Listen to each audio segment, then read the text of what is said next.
बिस्मिल्लाहिर्रहमानिर्रहीम। अस्सलाम वालेकुम नाज़रीन करामी, आज आपको बताते चलें कि नादिर अल वक़ूफ़ फ़ल्कियाती वाक़या ईद को चाँद देखने का अमल मुतासर करेगा। फ़ल्कियाती एतबार से रमज़ान 29 दिन का है। सूरज के साथ तलू और ग़ुरूब होने के बाद सारी रात चाँद नज़र नहीं आएगा। रमज़ान मुबारक का आखिरी अशरा भी अख्ताम की जानिब गामज़न है, तो अब ईद उल फितर के चाँद के दिखाई देने के हवाले से इम्कानात पर भी बातचीत शुरू हो गई। फ़ल्कियाती एतबार से इस साल ग़ुरूब अरब में रमज़ान अल मुबारक 29 दिन का है और ईद उल फितर 21 अप्रैल जुम्मा को होगी। सऊदी अरब की सुप्रीम कोर्ट ने उम्मुल करी कैलेंडर के मुताबिक जुमेरात 29 रमज़ान अल मुबारक 1444 हिजरी की शाम शवाल का चाँद देखने की अपील भी कर दी।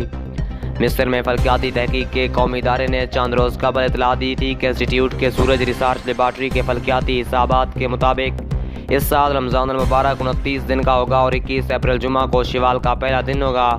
ये नायाब चीज़ों में से एक है जो हर चंद साल बाद सामने आती है।